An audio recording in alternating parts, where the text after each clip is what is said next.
Le problème de la concurrence à l'intérieur du marché commun est un problème sérieux, est un problème grave. Seulement, ce que je souhaiterais pour ma part, c'est que ceux qui s'adressent comme vous-même, qui s'adressent aux industriels, aux commerçants, à ceux qui dirigent l'économie, au lieu de leur dire ça va mal et c'est la faute du gouvernement, leur disent vous avez pendant 50 ans vécu à l'abri de protections inadmissibles. Pendant 50 ans, vous étiez tranquille. Chacun produisait sa petite affaire sans savoir à quel prix de revient et la vendait tranquillement avec son petit bénéfice. Il y avait de bonnes frontières douanières, il n'y avait aucune concurrence et le client français était traité comme un client qui était obligé de payer ce qu'on lui donnait au prix qu'on demandait. Nous vivrons, et l'économie française, et les industriels et les commerçants français doivent vivre désormais dans la préoccupation permanente. Il s'agit de se dire qu'ils sont toujours menacés par la concurrence, qu'il faut toujours qu'ils fassent mieux, qu'il faut toujours qu'ils produisent à meilleur compte, qu'ils vendent de la meilleure marchandise à meilleur prix, et que c'est ça la loi de la concurrence et la seule raison d'être du libéralisme. Car si ça n'est pas ça, je ne vois pas pourquoi on se livrerait à ce genre de spéculation et pourquoi on prendrait tous ces risques et tous ces dangers. Nous serons donc en risque permanent. Et le gouvernement en est parfaitement conscient. Son rôle est de diminuer ces risques parfois, mais son rôle n'est certainement pas d'inviter les gens à la paresse en leur créant de nouvelles protections.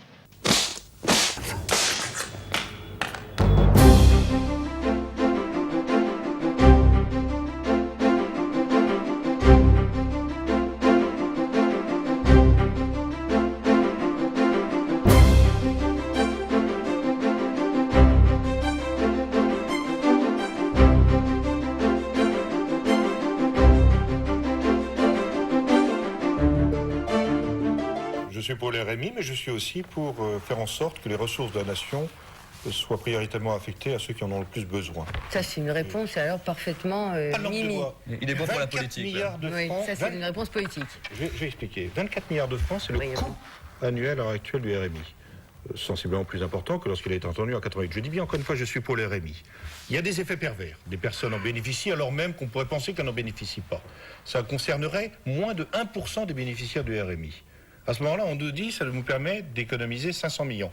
Et je lis des commentaires en disant 500 millions, mais pour 500 millions, c'est pas la peine de mettre en œuvre éventuellement cette réforme. Mais enfin, 500 millions, si, sans toucher à ce droit fondamental qu'est le RMI, il y a possibilité de minimiser un effet pervers et de récupérer 500 millions, faisons-le, faisons-le.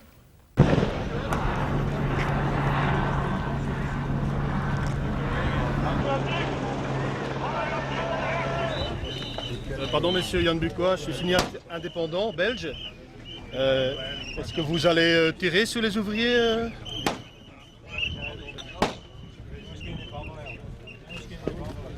Vous n'avez pas un officier responsable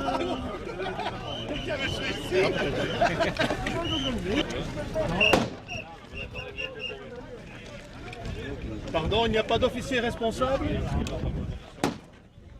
Votre officier, il est où Non. Is er geen officier of zoiets? Blijkbaar niet. Blijkbaar niet. Allemaal afgesneden uit.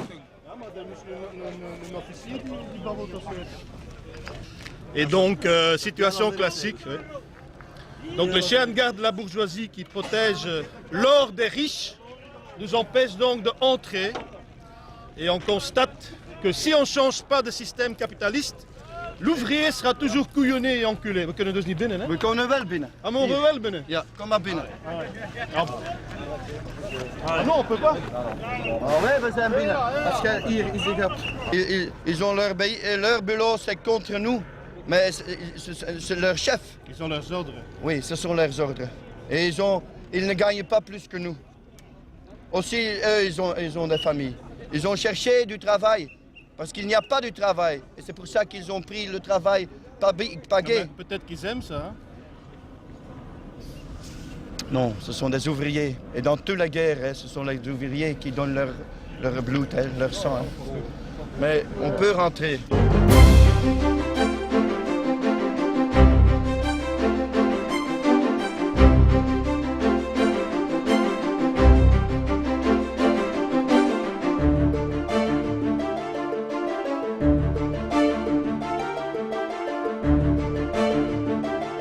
On ne se rend pas compte à quel point les gens, aujourd'hui, sont obligés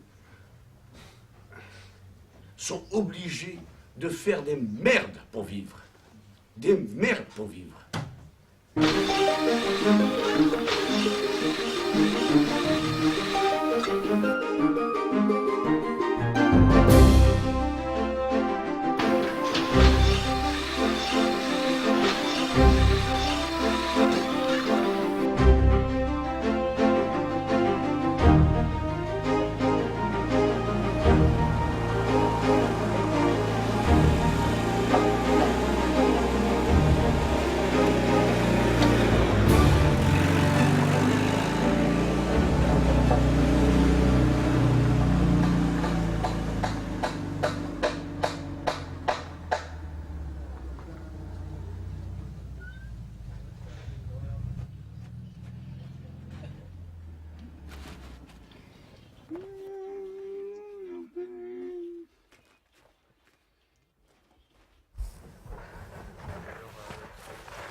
Voilà notre stock de bottes de paille, là il y en a 500, ça représente 7 tonnes de paille, 180 € d'investissement. Et avec ça on a de quoi faire l'équivalent d'un grand pavillon à peu près, quoi. C'est la botte de paille classique.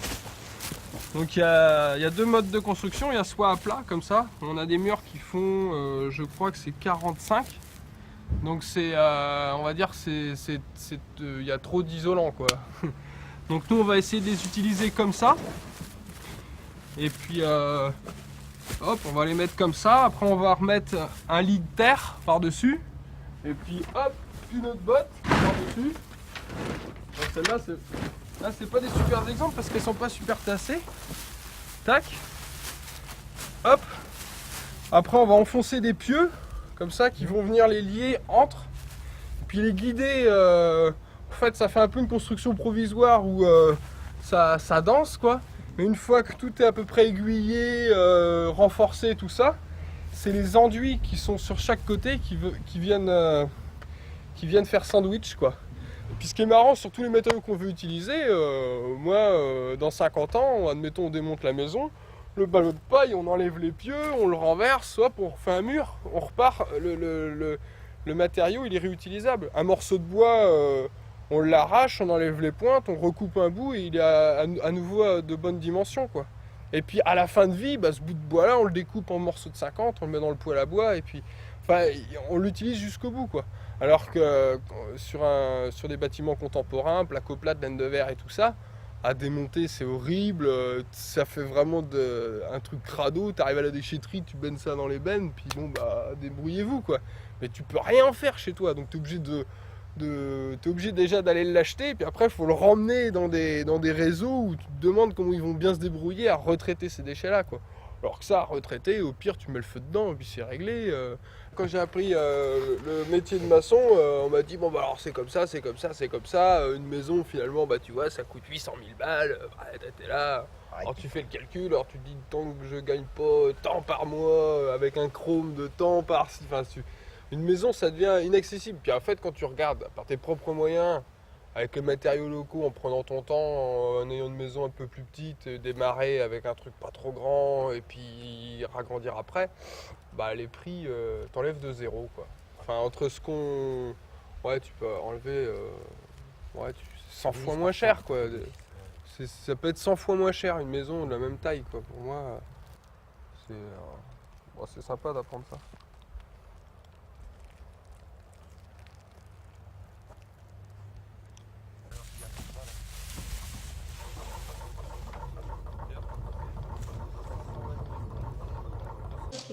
Alors, après, qu'est-ce qu'on avait dit? Le bail de l'appartement. Le bail de l'appartement, Oui, donc parce que j'avais une photocopie, qui je porte vais voir ici comme le nom l'original. de contrat de location. Voilà. Alors, quittance de loyer, puisque je crois que vous n'aviez pas donné la quittance de janvier, donc pour ça je vous ai demandé l'original plus photocopie. Là, je vais demander les deux documents.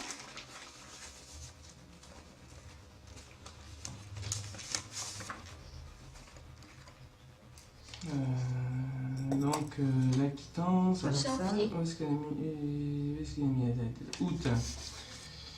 Décembre, janvier, donc théoriquement devrait être décembre. Novembre. Oh, octobre. Il m'a pas donné la... Je demande des janvier, hein, quittance loyer janvier, original et photocopie. C'est ce qui ne vous la donne pas systématiquement, la quittance. Mais ça, c'est mon propriétaire, Non, c'est pas de mon... Voilà, ça, c'est Bah tout oui, ça mais qui m'a c'est- donné. Hein. Nous, on ne peut pas traiter de dossier si on n'a pas la quittance de janvier. Hein? Ben oui, mais... Il faudra leur demander. Hein. Mais je lui redemanderai, oui. Petit instant, s'il vous plaît. Mais c'est pas Non, on possible. peut passer à autre chose alors. Facture d'EDF téléphone. Alors, hein. facture... Montrez-moi ce que vous Oui, avez. facture d'EDF. Alors voilà, ça ce sont les prélèvements.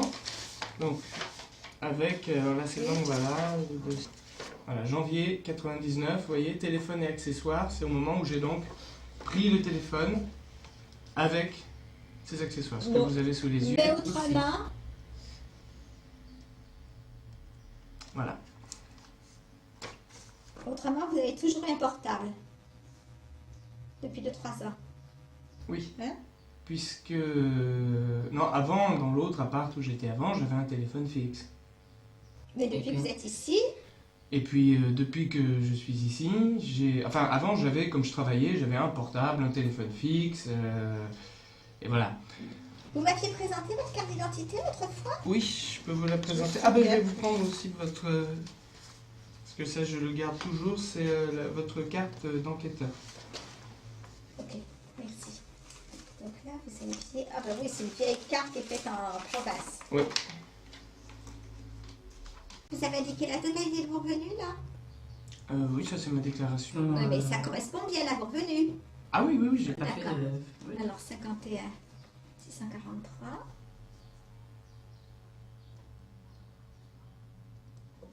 Avec une date, une signature.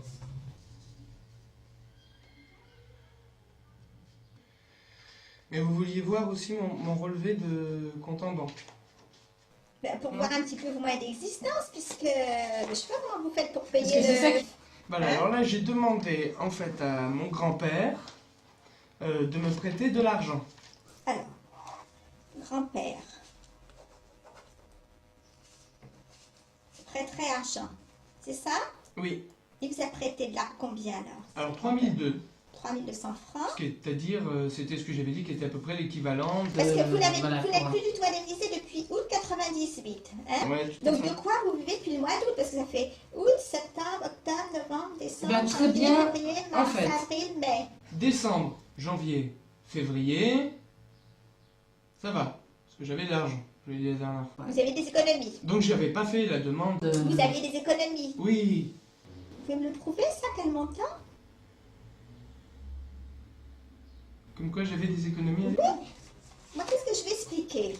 Mais que j'ai fait une demande de RMI en avril parce que je n'ai pas le revenu, donc c'est ça que je vais vous Oui, prouver. mais en matière d'économie, on tient compte d'un certain pourcentage de l'argent placé. Voilà pourquoi on vous demande tout ça. On prend 0,75% par trimestre. Alors, j'avais de l'argent sur mon compte, de l'argent que j'avais reçu avant. Voilà pourquoi je n'ai pas fait de déclaration de RMI avant avril. Jusqu'en mai 98, vous aviez de quoi vivre. Jusqu'en mars... Disons que là, j'avais déjà plus de quoi payer le loyer. J'avais de Mais quoi pour me la nourrir. nourriture, pour les transports, Voilà. pour les... Nourriture, transport, oui. Jusqu'en, allez, on va dire jusqu'en avril. Jusqu'en mars, allez. Alors, Mars. pour la nourriture, ben, vous expliquez comment ça se passait. Hein. Alors, pour la nourriture... Alors, ça, c'est le local technique. Le local technique. Alors, ici, déjà, en haut, là, en haut du poteau. Tiens, filme en haut du poteau. En haut du poteau, là, il y avait un fil qui nous reliait encore aux centrales nucléaires, comme un cordon ombilical. Alors, on l'a supprimé parce qu'on ne pouvait plus supporter l'idée d'avoir des centrales nucléaires reliées à notre maison. Et le fil allait de là-bas jusqu'ici. Là. Et puis là, on avait un compteur, voilà ce qu'il en reste du compteur. Et ici, on a quand même un petit souvenir, ça s'appelle Regrets éternels. J'ai emprunté à EDF des isolateurs. J'en ai fait quelque chose dans un sens différent. Voilà. Ici, c'est le local technique. Donc, on a des photopiles, on a une éolienne qui donne de l'énergie qui vont directement dans les batteries. Et ces batteries, l'énergie va dans la maison non transformée directement en 24 volts continu dans les lampes que vous avez vues. Et ici, on a un onduleur qui transforme le courant 24 volts continu en 220 alternatifs pour pouvoir acheter n'importe quel appareil électroménager du commerce. Voilà, c'est tout simple et ça marche depuis 9 ans. On ne paye plus de facture d'électricité. C'est tout simple. Alors on a une réserve de batterie qui nous permet de vivre normalement 6 jours sans soleil et sans vent. Ça n'arrive jamais. Donc on n'a jamais été en panne d'électricité. Voilà, alors ça c'est les toilettes, c'est l'avenir. Hein. C'est les toilettes à litière biométrisée, c'est mieux que dire chiottes sec. Hein. Et donc quand on va aux toilettes et qu'on a déposé notre offrande à la terre, eh bien on prend une louche de sûre, de la sûre, non pas du sable, de la cendre ou de la terre, mais de la sûre pour des tas de raisons précises, et on verse sur le présent qu'on a offert à la terre, et on ferme. Voilà, c'est juste ça qui différencie, mais la différence c'est qu'on économise 40% d'eau, hein, au niveau des foyers moyens, et on pollue, quand on tire la chasse d'eau, on pollue 40% des eaux de surface. Donc quelque chose comme ça, c'est quelque chose qui coûte pas cher, qui est très efficace, et au lieu que ça coûte de l'argent, ça en rapporte, parce qu'après on traite nos déchets sur un tas de compost qui nous donne un superbe fertilisant pour tout notre jardin qu'on va voir tout à l'heure. Le système est fondé sur la consommation, nous on ne consomme pas. Hein, on a, je le répète, été sur un seul demi-salaire à 6, et on nous a dit bien entendu que ça serait impossible, ça a été possible. On nous a dit que c'était impossible d'être autonome en électricité, c'est possible. Tout est possible en fait, mais à condition de retrousser les manches pour l'instant. Alors donc il faut créer un véritable, un mouvement populaire, mais il n'existe pas véritablement en ce moment. Il va falloir le créer. Ce mouvement populaire, il faudrait qu'il se réapproprie de ses moyens, de la terre. Des... Oui, et ça va être très difficile. Et là c'est difficile de s'imaginer qu'il n'y aurait pas un conflit. Bah oui, il y aura forcément un conflit. Je suis d'accord, mais ça m'énerve de le dire. J'ai pas envie de le dire, mais il y aura sans doute un conflit. Oui, nous croyons au mérite, qui seul légitime les ambitions. Oui, nous croyons au travail, sans lequel on ne fait rien de sa vie. Nous croyons à l'effort, qui donne du sens à l'existence. Au fond, ce qu'il nous faut maintenant, c'est redonner à la France et aux Français le goût de réussir et le goût de la réussite.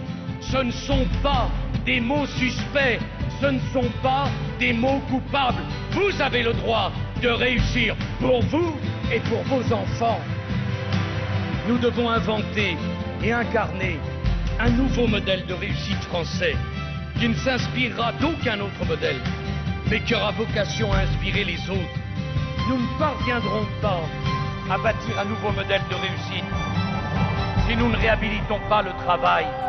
Parce que ce qui compte dans la vie, ce n'est pas d'échouer ou de réussir, c'est d'essayer de se mesurer et de faire en sorte qu'à la fin de sa vie, lorsqu'on se retourne sur son parcours, on puisse se dire « j'ai fait quelque chose de mon existence ».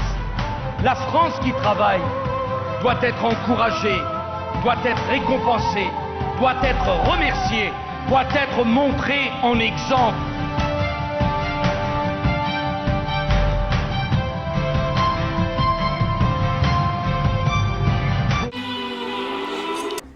Près de Calais, cette opération coup de poing des salariés de la Comilog, environ 200 d'entre eux ont brisé ce matin plusieurs vitres du siège du MEDEF. Ils ont également déversé du ferro-manganèse devant le bâtiment, c'est un déchet industriel. Je vous rappelle que la fermeture de la Comilog est prévue pour la fin de l'année. Les salariés protestent contre les conditions de licenciement prévues par le plan social. Toute dernière information, à La Rochelle, le siège du MEDEF a brûlé à la suite d'une manifestation contre la réforme des retraites. 1500 personnes étaient mobilisées. Les forces de l'ordre ont procédé à plusieurs interpellations. En fin de matinée, une information qui sera développée dans le 19-20. Vous faites allusion au saccage du siège du MEDEF hier à Pau ou à l'incendie encore du siège de La Rochelle. Dans le cadre de cette enquête, d'ailleurs, 2 personnes ont été mises en examen aujourd'hui et placées sous contrôle judiciaire. Parmi elles, le conducteur du fourgon qui a transporté les pneus à l'origine de cet incendie.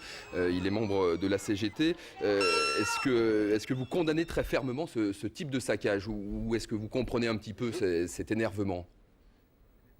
Notre objectif, nos actions, et il y a toute une série d'initiatives qui se déroulent dans le pays en ce moment. Il y a des pique-niques, il y a des corridas, il y a aussi des formes festives de mobilisation. Nous n'avons jamais incité à ce type d'agissement.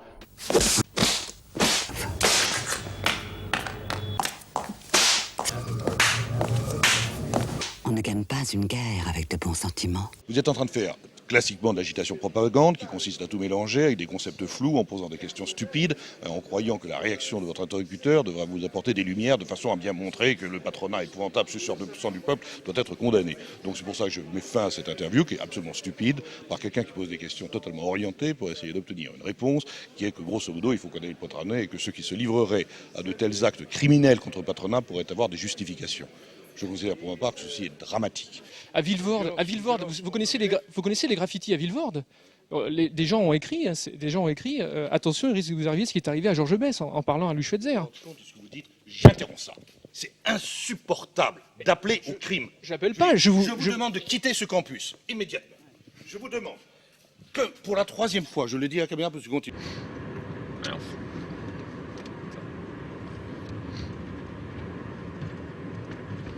En fait, j'ai pas été assez explicite avec Kessler, le numéro 2 du MEDEF, l'ancien numéro 2 du MEDEF. Là, j'aurais dû lui dire si des patrons comme des patrons multinationales font des restructurations, licencient collectivement, font des licenciements collectifs et abîment des vies à l'arrivée, tu vois, est-ce qu'il n'est pas légitime que certains abîment à leur tour la vie de patron, tu vois ? C'est ça en fait le truc, la question que j'aurais dû lui poser. Bon, ça l'aurait énervé aussi, hein, encore plus même. Mais j'aurais dû être plus précis là-dessus. Je regrette de ne pas lui avoir dit est-ce qu'il n'y a pas une violence que vous exercez, vous, patronat, qui pourrait se retourner contre vous, quoi. C'est ça, en fait, ce que j'aurais dû dire.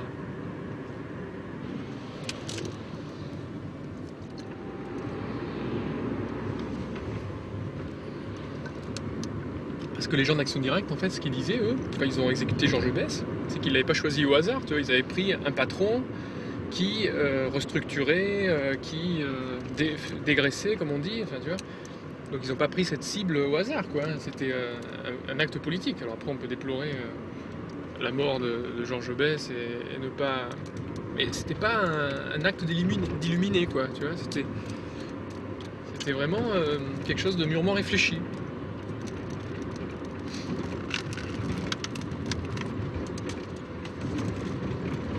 C'est en tout cas comme ça qu'ils expliquaient les choses.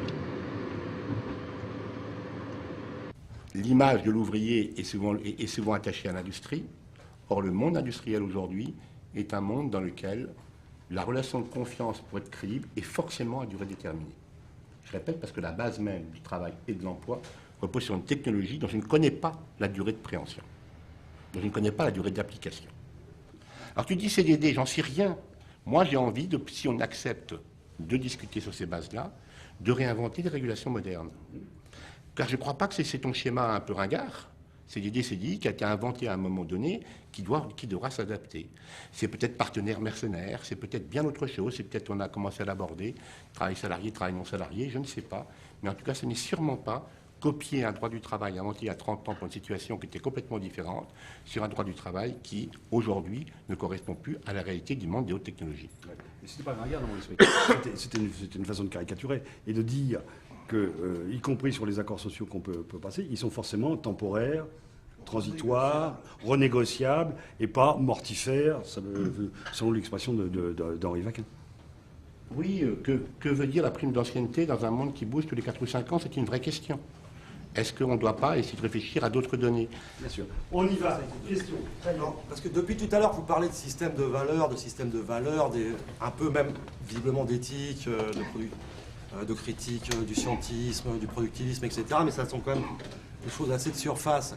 Puisque il y a une question qui n'est jamais posée là, c'est la finalité du travail. Qu'est-ce qu'on produit? Pourquoi on le produit? Quand j'entends, peut-être j'ai mal compris, mais quand monsieur dit qu'effectivement tous les 3 ans il est obligé de restructurer, pourquoi? Parce que les produits, j'ai pas compris, hein, parce que les produits sont obsolètes? Parce que vous produisez de la merde? Pourquoi? Parce qu'en fait vous produisez de la merde. Donc effectivement il est là le problème. Pourquoi les gens ils veulent aller travailler pour produire de la merde?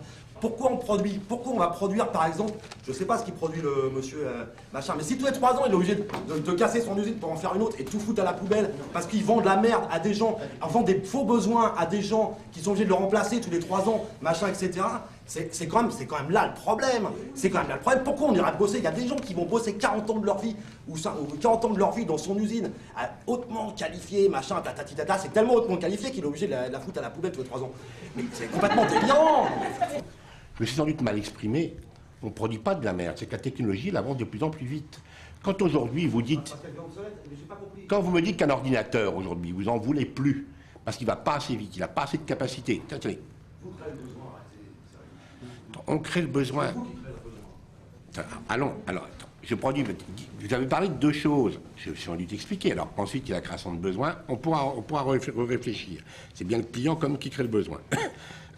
Quand on me dit qu'un ordinateur, quelqu'un... Moi, je travaille chez Peugeot, on fabrique des bagnoles, et c'est quand même nous, en tant que...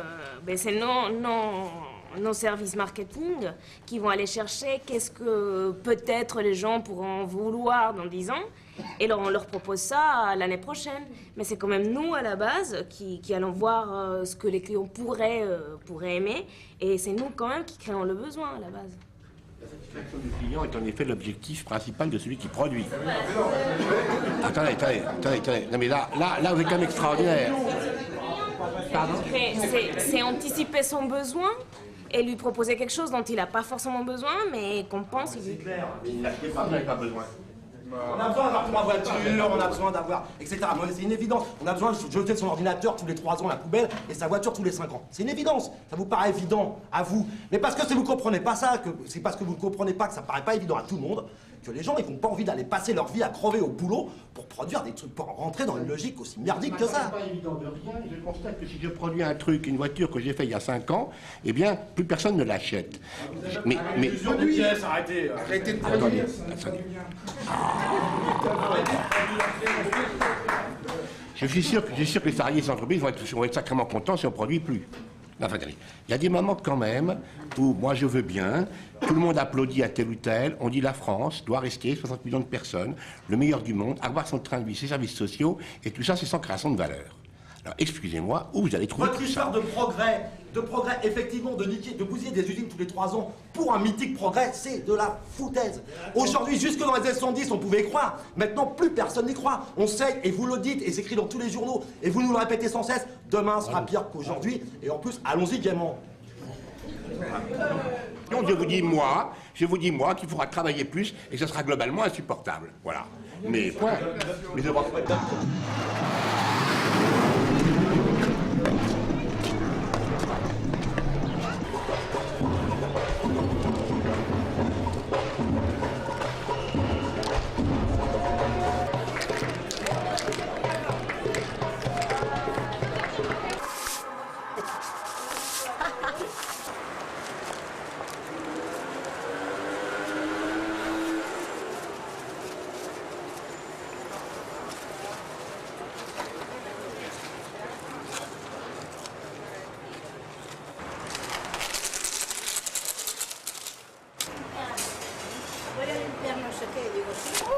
Que me queda ahí en la cabeza.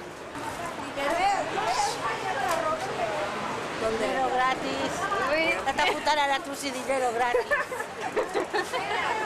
Ojalá, de gratis. Bueno.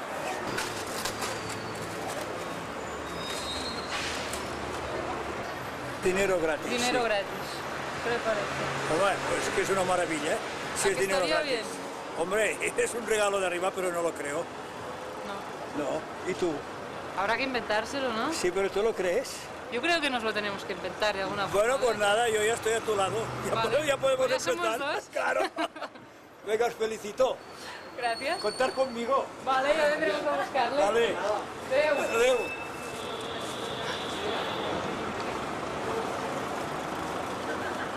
Dans le passage du CNPF en MEDEF, vous avez employé des mots pour qualifier cette nouvelle équipe. Qu'est-ce que vous aviez dit? J'ai employé des mots quand j'ai démissionné. J'ai dit, puisque la méthode qui consiste à négocier, à convaincre ne marche pas, eh bien, il faudra se battre et s'ils veulent un tueur, ils l'auront. Et c'est vrai qu'avec Ernest-Antoine Sellière et sa nouvelle équipe, le style change. Les patrons sont invités à manifester en octobre 99. Plus de 20 000 répondent à l'appel porte de Versailles. À cette occasion, Ernest-Antoine Sellière dévoile des talents d'agitateur jusque-là ignorés. Qui assure la place de la France en Europe et dans le monde? Qui n'en peut plus d'être ignoré, méprisé, menotté, taxé, surtaxé, suspecté? Dans ce climat consensuel, le premier à répondre à l'invitation des patrons, accueilli par Denis Kessler, est Nicolas Sarkozy. Le second, accueilli par Ernest-Antoine Sellière, n'est autre que Michel Rocard. Le patron des patrons est un vieux complice. En France courant. Monsieur Rocard, votre présence au MEDEF est une affaire de vieille complicité. C'est-à-dire?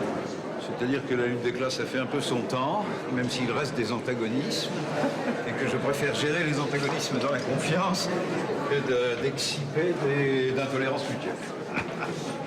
Ça va qui est clair? Absolument, j'espère. En tout cas, merci. Salut. Le débat phare de la journée porte sur la moralité du capitalisme. Denis Gauthier-Sauvagnac, le président de l'UNEDIC, ne veut pas en rater une seconde. Monsieur Sauvagnac, le capitalisme est moral? Oui, oui, le capitalisme est moral. Aucun doute. Aucun doute. Il faut simplement qu'il soit organisé. Le capitalisme, à la différence d'autres systèmes économiques, n'a jamais prétendu inscrire dans les tables de la loi quel était le fond de sa nature.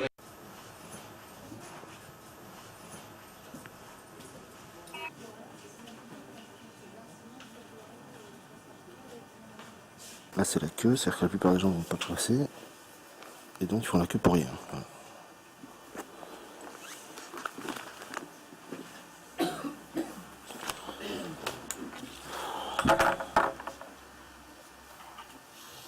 Excusez-moi, je peux vous demander si ça fait longtemps que vous attendez ici? Oui. Ça fait combien de temps? Je peux pas je dirais 9h30, 10h. Vous venez souvent aussi? Non, non. Mais vous avez déjà trouvé un emploi grâce à la NPE? Non, j'ai une activité qui colle pas dans la NPE. Vous connaissez des gens, vous, qui ont trouvé un emploi grâce à la NPE?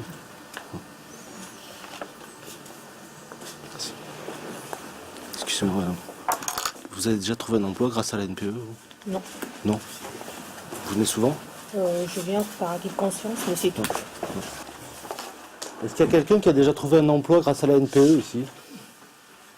Non? Personne? Non, malheureusement. Non? Non, faut pas là. Ouais. Que personne n'a jamais trouvé un emploi grâce à l'NPE ici. C'est ici, dans cette rue du 11e arrondissement, il y a 20 ans déjà, que je pénétrais pour la première fois de ma vie dans une ANPE. À l'époque, je ne m'imaginais pas que je n'en sortirais jamais. Depuis, j'ai été transféré dans le 15e, dans le 3e, dans le 9e, dans le 4e, dans le 9e, dans le 18e, dans le 1er, pour revenir ici dans le 11e en 89. Maintenant je suis dans le 10e et je suis même passé par le 19e. Voilà.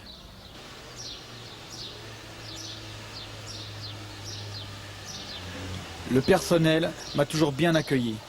Je n'ai jamais eu à m'en plaindre. Jamais ils ne m'ont maltraité.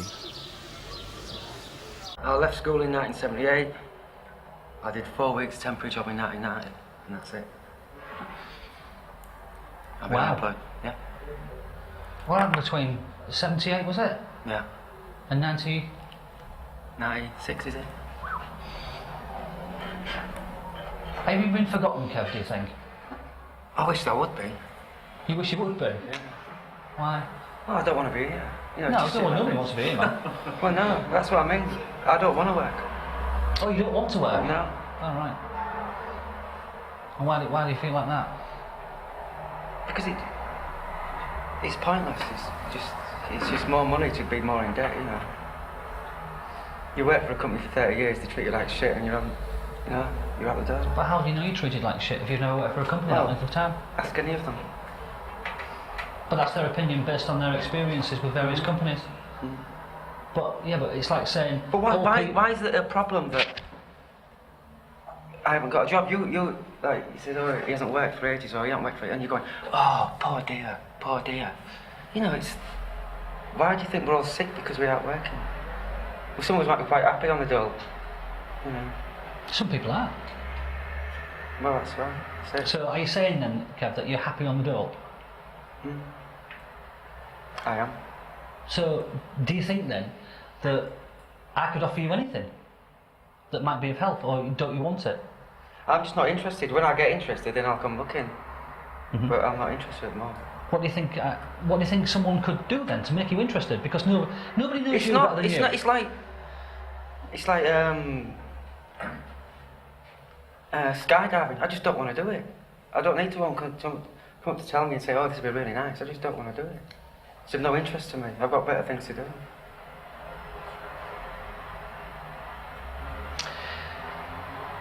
But while all this is going on, I mean, you will know, as everybody else will, because everybody here can relate to it, is that employment services are not going to watch that one, are they? Well, I know, but you're not employment services, are you? So no. I don't need to.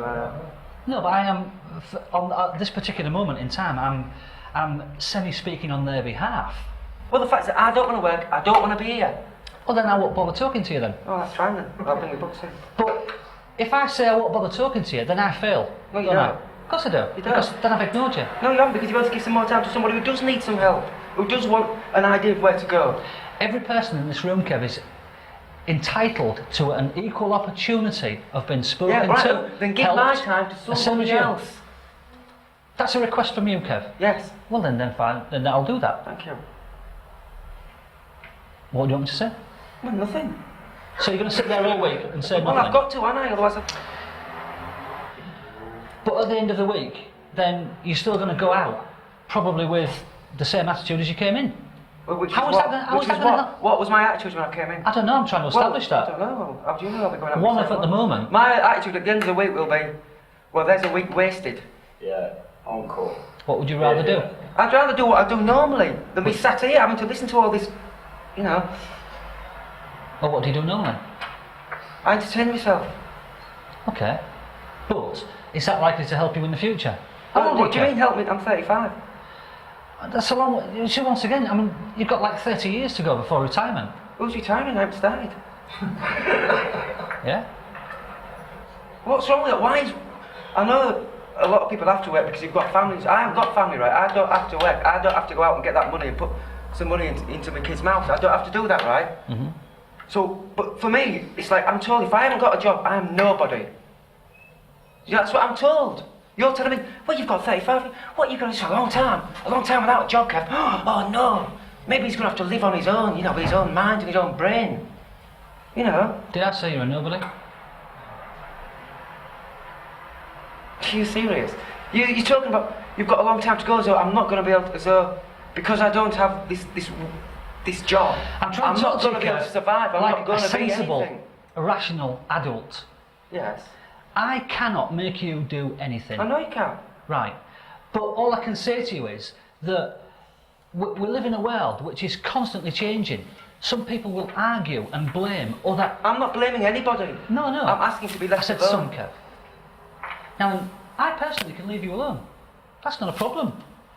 But then some people might say, but that guy's got the wrong attitude. He didn't give that man some help and he probably needed it. I don't know that. It's not what you think, it's what other people think. You come to save us. But I can only say the same as I say to everybody else. Now then, alright, I no longer have what you might call responsibilities. I don't possess them anymore. I look after me, number one, end of story. Okay? But yeah, I still like to think that I am worth something to someone, especially me. Because it's who I am and what I am. If I'm happy with that, and if it means that I've got to go to work Monday to Friday or whatever it is, then it keeps me together. Well, that's fair. But it keeps my mind together.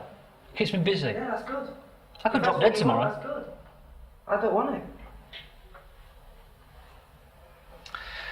I don't know what to say to you, Kev. Well, precisely. You know what to say.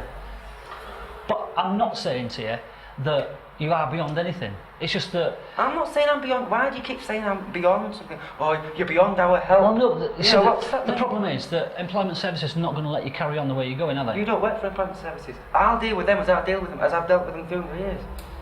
I'll fulfil everything I have to do to fulfil remaining on the dole. I do. How would you like a job here, Kev? £180 a week. Oh, lovely. Do you want it? No, I'll go and gas the Jews first. You don't work for the enemy, you just don't.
Des fois, on a essayé d'être un peu coordonnés, d'avoir des règles et tout. Et c'est vrai que ça nous a aidé pendant un moment, quoi. D'avoir 2-3 règles, de se dire, bon, allez, faut qu'on fasse gaffe quand même. Puis là, ça commence à tourner. En plus, tous les gens qui viennent là, ils savent. C'est pareil, on a tous grandi, quoi. En 7 ans, on a appris ce que ça voulait dire un petit peu l'autogestion, quoi, chacun, quoi. Parce que il y en a quand on a tous été bordéliques, quoi, à des moments, et on a tous fait chier les autres à des moments, quoi. Mais bon, voilà, ça s'apprend, quoi. C'est vrai qu'avec 7 ans de plus, et si t'es toujours dans le même trip, tu fais vachement plus gaffe et à ce que ça tourne, à donner des coups de main, à pas être trop. Voilà, quoi.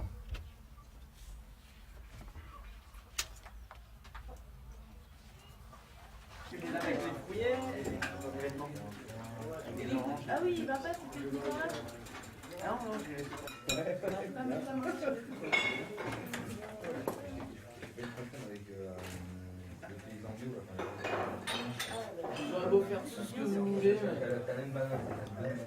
La majorité des gens sont mécontents du capitalisme et de la façon dont la société fonctionne. Le nombre de manifestations qui ont eu lieu dans les dernières années le démontre.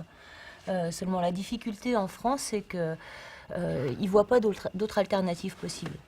C'est-à-dire que toutes les autres alternatives possibles, et en l'occurrence, dès qu'on parle de vie communautaire en France, les gens ils associent ça très vite à des mouvements sectaires, immédiatement. Dès qu'on parle d'autres alternatives, ça tombe dans ces biais-là, les gens, les communautés. Et puis en France, on est vachement resté aussi sur tout ce qui était essai de communauté des années 68, avec tous les déboires qu'il y a eu. Ça, les gens se sont effilochés, dispersés, ça n'a pas tenu. Et résultat, on s'en est bien rendu compte en discutant avec les gens du comice agricole à Chigné. C'est les réunions de 5000 personnes. Tous les agriculteurs sont hyper malheureux, obligés de réaliser des cultures qui les éloignent complètement de la terre puisqu'ils se retrouvent derrière des ordinateurs à faire les gestionnaires, alors que ce n'est pas leur métier. Mais seulement, ils sont persuadés qu'ils n'ont pas le choix. et qu'il n'y a pas d'autres alternatives possibles. Et que je pense que le type d'action qu'on cherche à mener, c'est justement d'être la démonstration qu'il est possible qu'il y ait d'autres alternatives, en faisant passer les informations sur les communautés en France qui réussissent, elles, à fonctionner en se désolidarisant du capitalisme. Et c'est de ça dont ils ne sont pas informés, les gens, parce que ce n'est pas les médias qui leur donnent ces informations. Donc si ce n'est pas nous, qui sait qui va leur donner, quoi? Est-ce qu'il suffit de se désolidariser du capitalisme pour le faire retomber?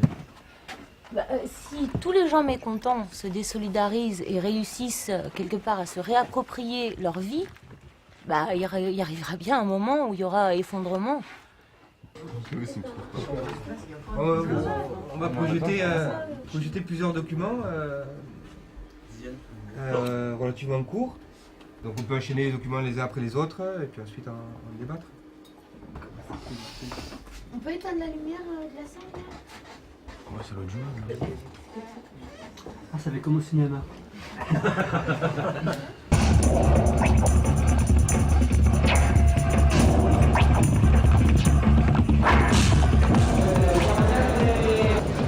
E se qualcuno ancora non avesse capito, Dinero Gratis nasce come una critica al lavoro.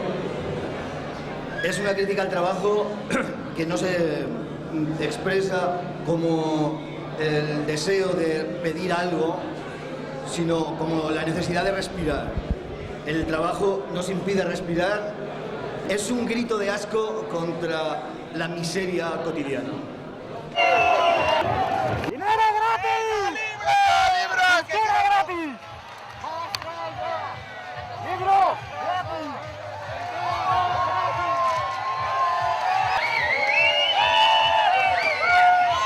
Vamos a pasar el vídeo de la primera presentación de la línea comercial Yo Mando en Barcelona, que consistió en el primer día de rebajas de verano en la calle, en una de las principales calles comerciales de la ciudad de Barcelona.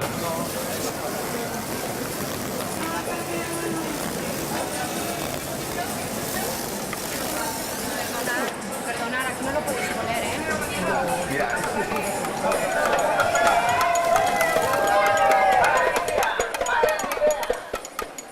Chicas y chicos fabulosos, maravillosos modelos. Yo mando, yo mando. Hoy todas las lógicas de la competitividad se van a ir al garete. Yo mando la rompe. ¿Lo quieres? ¡Lo quieres! Yo mando.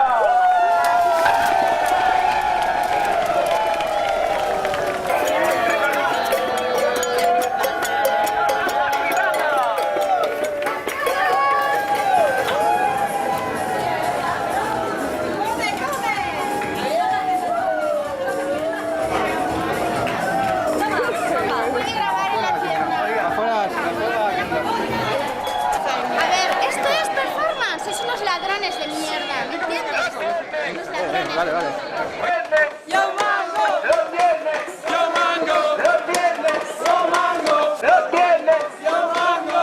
Los viernes, yo mando. Yo mando.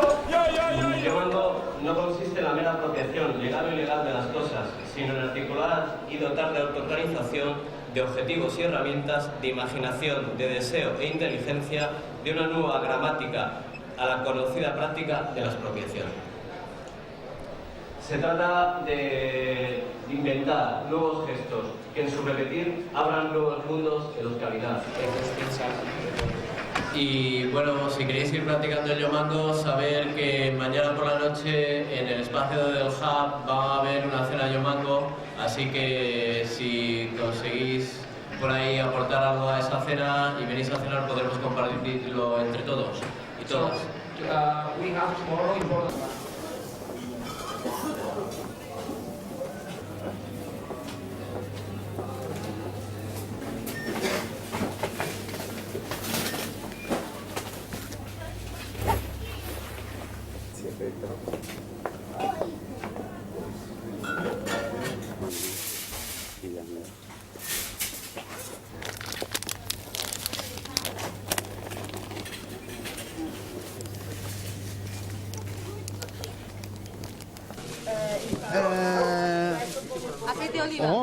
Vino Verdillo de Castell. Espera, el vino. Y una fantástica botella de Bacardi. Podemos hacer un cóctel molotov. Mira, el vino. Eso. Está buenísimo. A ver, sabe mejor cuando es mangado.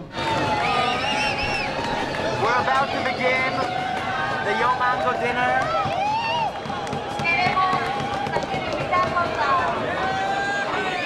¡A seguir mangando!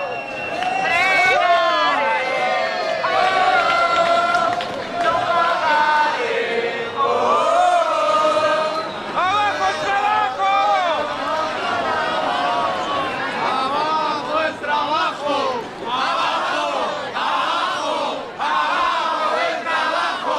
Moi je vole quoi, mais après, il y a peut-être des techniques ou des choses à... Enfin, je sais pas, enfin si, on peut tout dire, Mais qu'est-ce que ça nous coûte une libération ou bien l'emprisonnement quoi. Je sais pas. Mais enfin juste enfin moi je trouve que c'est des fois faut voler quoi, c'est clair, il y a des trucs qu'on a envie d'avoir et on les vole obligé, même si on a un peu d'argent on va pas les acheter, c'est encore plus naze quoi. Mais faut pas oublier la dimension où le vol c'est quand même des gens qui l'ont fabriqué et que plus on leur vole, il y a toujours ces produits qui sont de plus en plus fabriqués quoi. Et ça remet pas en cause la fabrication de ces produits, que ce soit en Inde, en Chine ou à Taïwan et tout ça quoi. Et juste le vol c'est super pratique, ça nous fait rire et tout ça, mais je pense qu'il faut le faire, mais après essayer de faire du vol juste un moyen d'autonomie, ça je suis pas d'accord quoi. Je pense pas que voler c'est vraiment combattre le capitalisme, c'est juste s'en sortir individuellement pour quelques trucs quoi. Mais c'est en aucun cas, je veux juste revenir au truc de la viande quoi. Voler de la viande dans un supermarché c'est quand même entretenir ça, parce que de toute façon la viande va falloir qu'ils en aient pour les autres, pour les suivants quoi. Donc ils vont approvisionner leur stock et ça se trouve c'est des produits qu'on n'aurait peut-être pas pu être... C'est comme la disqueuse que tu vas chourer à Bricoman. Ouais, je suis d'accord. C'est la perceuse. Oui, c'est une perceuse. Pour moi, c'est pareil que la viande, quoi. C'est pareil, c'est une usine, des pauvres gamins qui fabriquent le truc. Ouais, mais tu voles pas autant de meuleuses que tu peux voler de côte de bœuf. C'est pas la même utilité. C'est pas pareil. Mais peut-être que ce discours-là, tu peux l'appliquer aussi à la récup sur des marchés, par exemple. Je suis entièrement d'accord. Moi, je pense qu'il faut mieux voler qu'acheter, mais il faut mieux autoproduire que voler, quoi.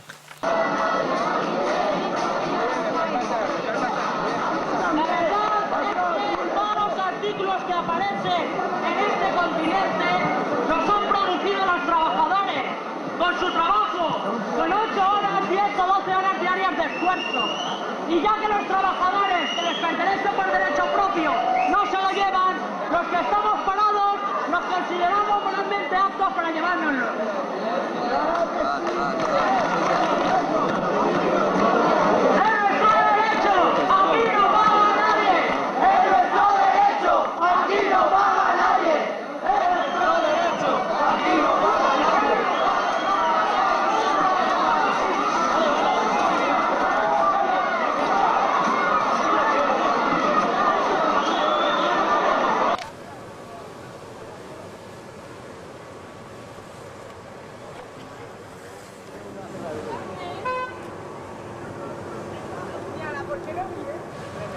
¿Y esto qué es?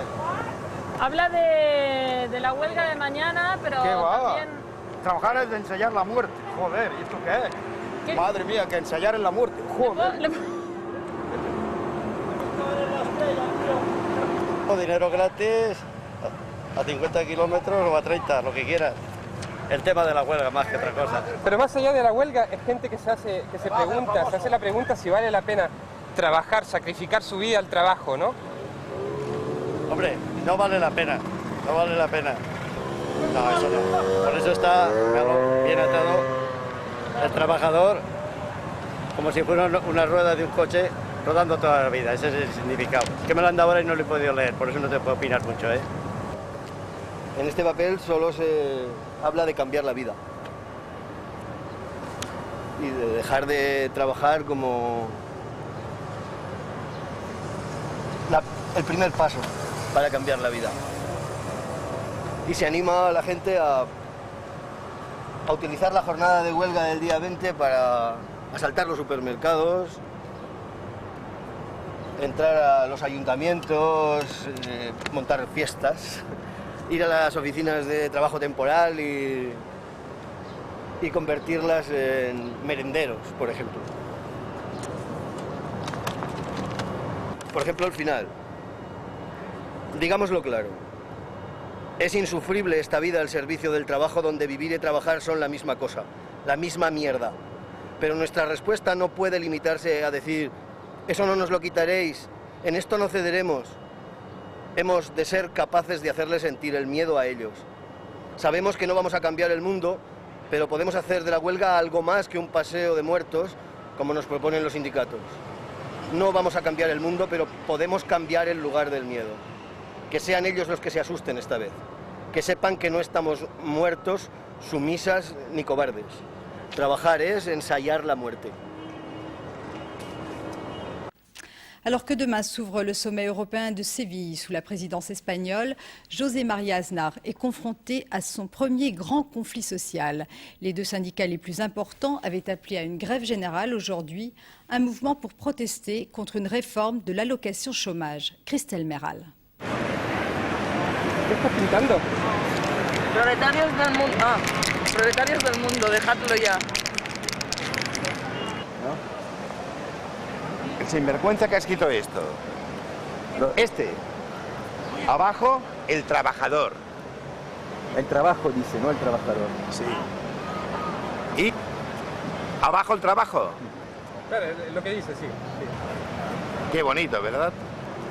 ¿A favor de quién? ¿De la empresa? A favor de la empresa, vamos. ¿Estás mirando la pancarta? ¿Qué opinas?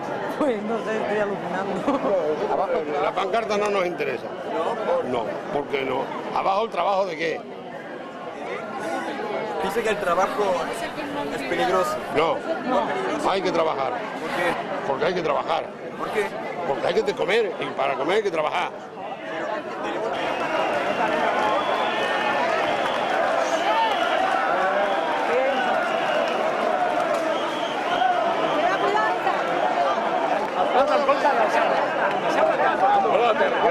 La cabeza no la arranques.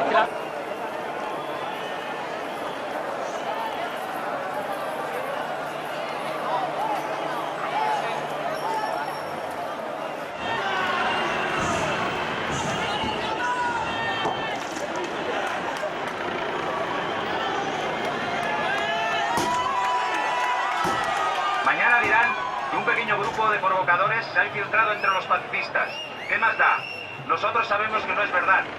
Somos los que avanzamos hacia adelante. Nosotros, los que durante varias horas hemos ocupado y paralizado la principal arteria comercial de la ciudad. Nos queda la rabia. Huelga general.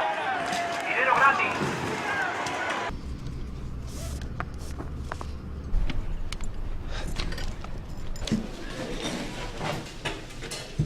Violeta, dale dos. Venga, a la puerta.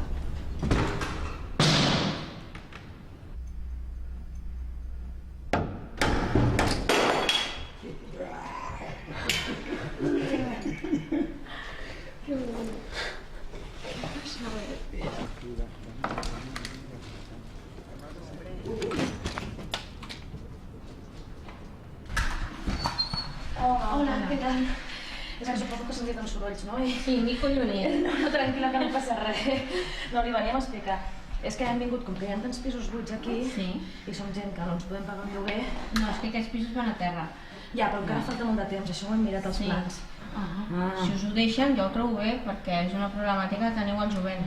És molt grossa, la veritat. Sí, aviam, em sembla bé, el que passa que, esclar, no sé si us ho deixaran fer perquè tot això ja és de l'Ajuntament. Ja, clar. Clar, el que passa és que pensem també que tenim dret en el sentit que aquests pisos, si anessin a anar a la terra demà, doncs que poden estar 3 anys buits. I nosaltres no ens podem pagar un lloguer dels que hi ha a Barcelona. I de totes maneres també vull dir, tranquil·litzar en el sentit de que no pensem fer jaleo, ni fer festes, ni coses així. Vull dir que som gent normal que venim a viure i ja està. Bueno. I ubicada, per cert. D'acord. Vale? Vale. I qualsevol cosa vull dir que no problema. Vale? Molt bé, d'acord. Gràcies. Vale, què fan més? Hòstia, Rupa, és la hòstia. És la hòstia. Estamos ocupando.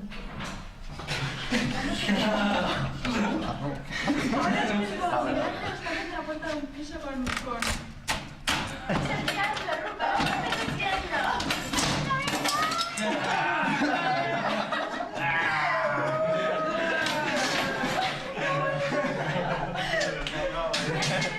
Me parece muy bien. Claro que me parece muy bien. Es que ellos ya no molestan a nadie porque los pisos están vacíos. Para que los cierren, hasta que los vayan a tirar, ya lo puede ocupar cualquier persona. En lo que están, que hay personas todavía, familias que viven aquí, respetando eso, yo creo que lo demás no está mal. Claro, sí. Muchas gracias. Que estaría bien que lo combináramos, porque a la que haya alguien en un piso, eso significa que van a tener que abrir todos los pisos para saber si queda o no queda gente. Eso ya lo habíamos valorado. Y luego, por otra parte, pues mogollón de peña aquí. No sé. Si lo que nos planteamos es vamos a bloquear un número de puertas. Bueno, ellos, según vayan subiendo, tienen que ir abriendo las puertas de los pisos porque no saben si hay gente. Y si nosotros cogemos todos los puntales que tenemos y los aprovechamos para ir bloqueando habitación por habitación, cuando lleguen arriba, después de haberlo reventado todo, se encuentran con que aquí tienen que ir habitación por habitación reventando la casa. Jo crec que això és més interessant que coger... Vinga. Si hi ha gent disposada a tancar-se en pis, per què no tirem endavant les dues coses i ja està? A veure, per fer un sondeig, per fer-nos una idea, potser que aixequi la mà gent que estaria disposada a tancar-se en un pis. No és vàlid, però per veure una mica quanta gent hi ha. 1, 2, 3, 4, 5, 6, 7, 8, 9, 10. Jo faig disposat... Jo xupo la mà, però...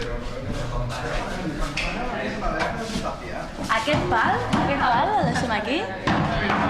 Gracias por esta puerta. Perfecte. No venien paletes? Els paletes eren el...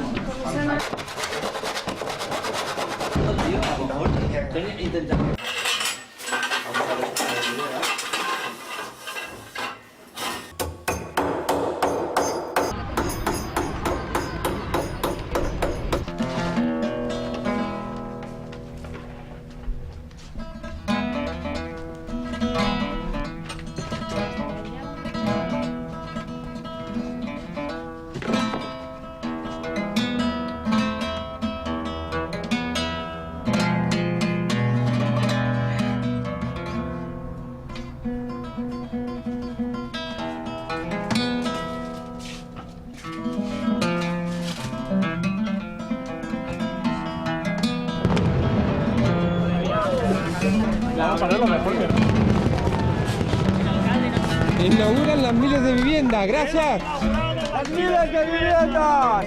¡Bravo!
No, fuori da qua, fuori.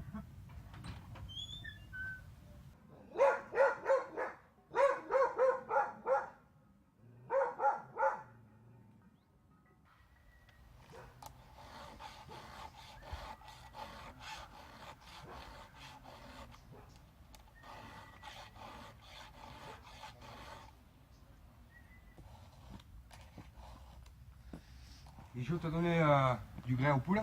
Non. Je veux le faire? Ouais. Si tu veux, après on fait un petit tour. On monte derrière là, le château d'eau. On va préparer un petit peu de bois, comme ça faire le fameux chantier. Ouais. D'ici à, je sais pas, une demi-heure, peut-être comme ça. D'accord. Pépito, qu'est-ce que tu fais? Il a Sarah du coincé ou quoi? Allez, pas, hé! Hé! Il a pas envie. Là, oh, là, hé! Pépito, tu bouges pas. Pépito, pas bouger. Là. Voilà. Très bien. C'est prêt, Pépette? Lâche, Joe. Allez, pas, hé!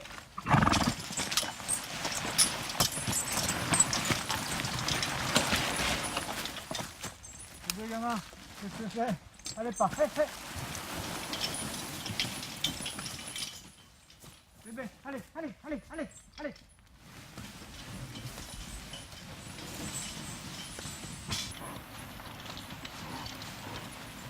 Allez, allez. C'est bon. Allez, bien.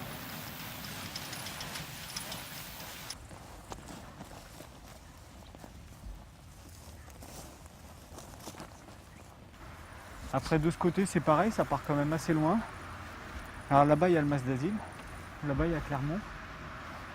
Et voilà, en tout, ça fait 55 hectares, c'est quand même grand. Là. Il y a tout un verger, là, une châtaigneraie.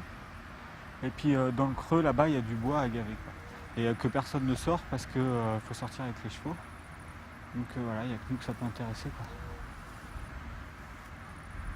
Sinon, au niveau alimentaire, tu peux assez rapidement être autonome ou tirer l'essentiel. Je sais pas si on fera de l'huile d'olive, et on aime bien ça. Et du sucre et tout, la canne à sucre, je sais pas. La canne à sucre, ça prend très bien. On a des rouges, du café. Du café, ouais. Faut pas en boire. Bon, les betteraves, ça faut les piquer. Non, après, ouais, ça c'est un truc. Évidemment, on essaye de produire ce qu'on peut, parce qu'on s'en fout de gagner de l'argent. Nous, ce qu'on veut, c'est vivre bien. Donc, du coup, on se retrouve dans une démarche où je préfère bosser quelques heures au jardin et avoir des bons légumes que d'aller les acheter. Après, j'ai besoin aussi d'un peu de pognon parce que j'aime bien foutre un peu de gasoil dans ma bagnole et puis j'aime bien fumer mes côtes de clope et tout ça, et ma picole. Et donc du coup, si je vends 3 conneries, c'est pas mal aussi, quoi. Après, donc on a la viande, on a le lait et les fromages à gogo, les légumes à gogo. La céréale, on n'est pas au point. On a récolté quoi, 100 kg de seigle, je crois.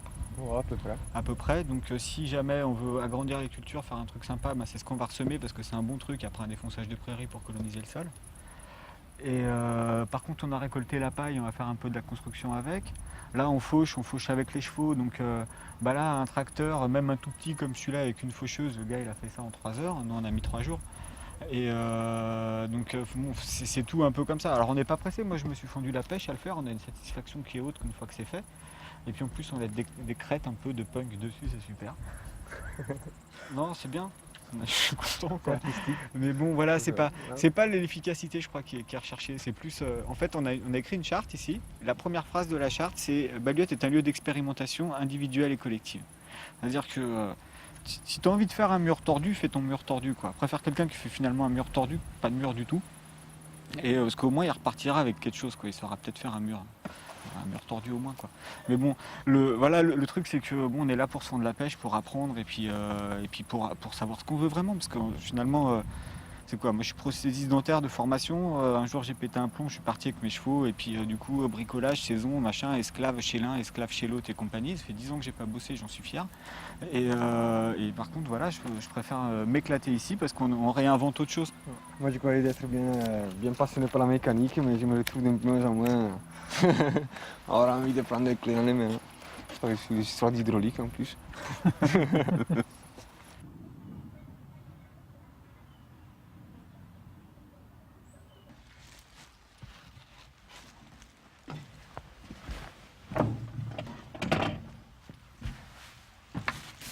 Alors il y a 2 machines, une des années 50 et une moderne. Une c'est pour faire les linges très sales ou pour qu'il n'y ait pas besoin de trop de délicatesse dans le lavage.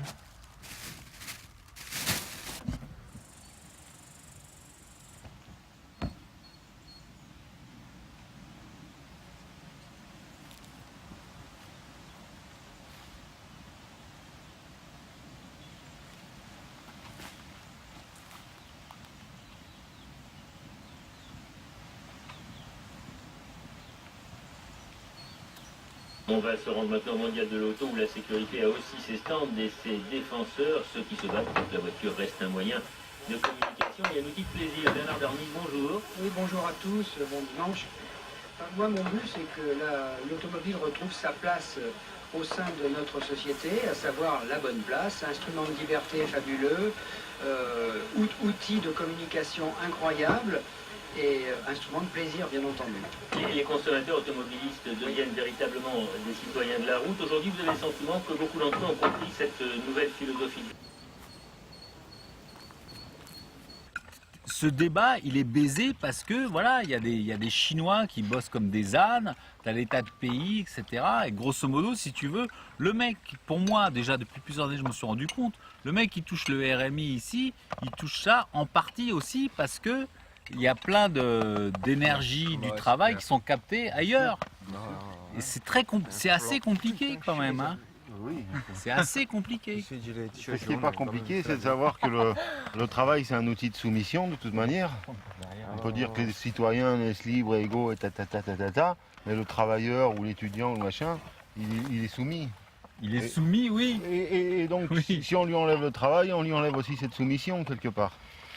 Oui, mais sauf que d'un autre côté, on a tous besoin de façon vitale d'avoir une activité.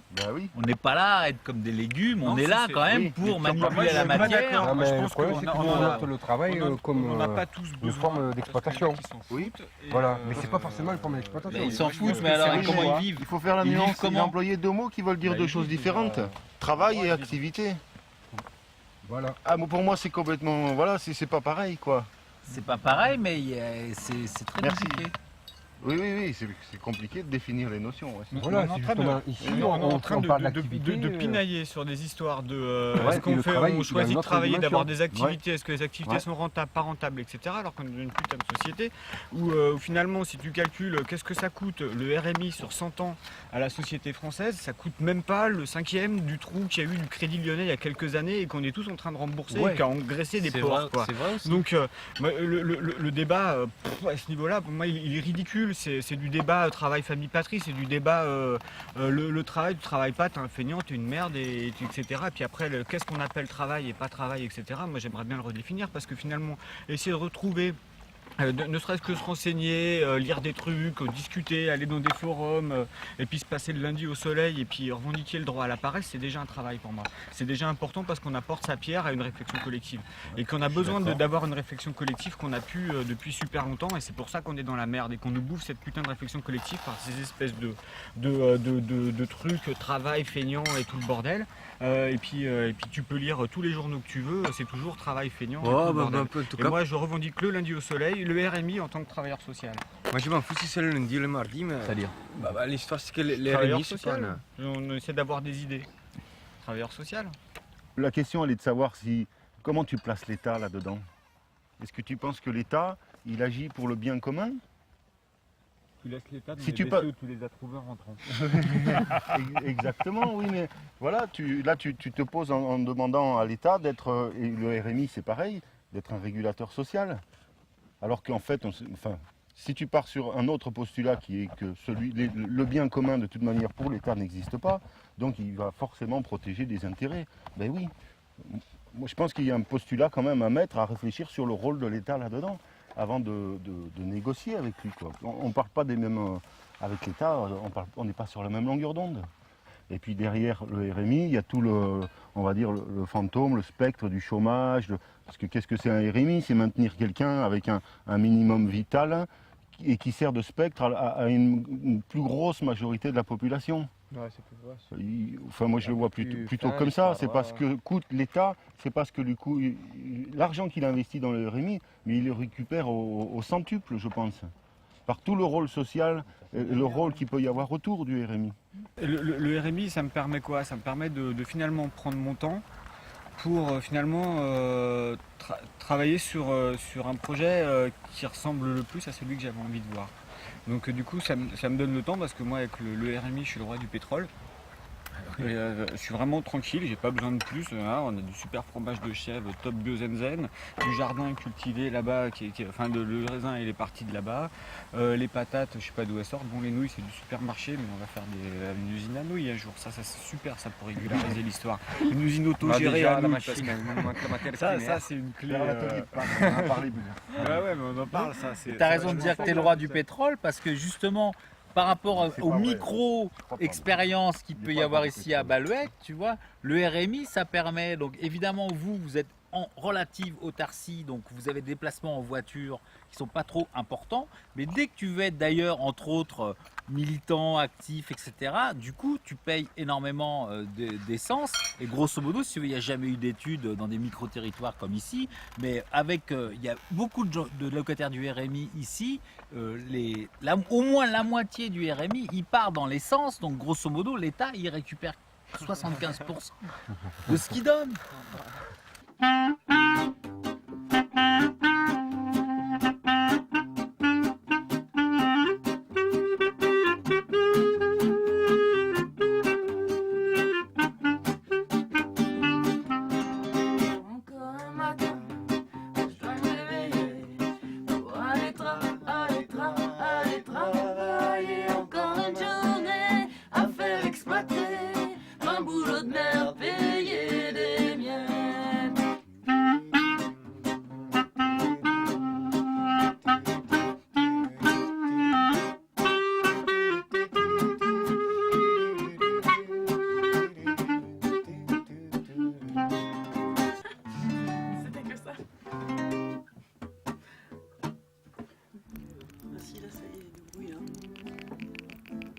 C'est vraiment ça fout de la gueule des gens qui travaillent.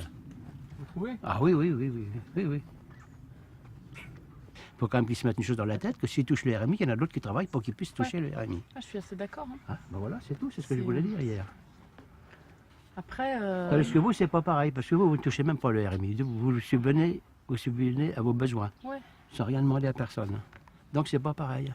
En fait, disons que c'est la réflexion sur le travail quoi, qui est amenée, c'est-à-dire le travail aliénant, non quoi, mais qu'est-ce qu'on propose en échange, qu'est-ce qu'on fait pour, si on veut notre société, si on veut s'organiser autrement. Quoi. Mais ce qu'on nous a présenté hier à la télé, c'était même plus le travail, c'était surtout ne pas travailler. Oui. Hein, c'est pas pareil. Hein. Non, c'était ne plus travailler de cette façon. C'était quand même des gens qui étaient issus du travail et qui avaient donné pendant plusieurs années. Et puis donner plus ou moins quand même. Hein. Je crois que ce qui est intéressant, c'est qu'ils reconnectent le travail avec leurs besoins réels. On a besoin de manger, on cultive. C'est pour ça que mon opinion a changé vis-à-vis de vous, pour ce que j'ai appris après. Bon, il faut qu'on redescende. Hein. Bah, vous allez voir le terrain. Ah oui. On va aller voir votre travail.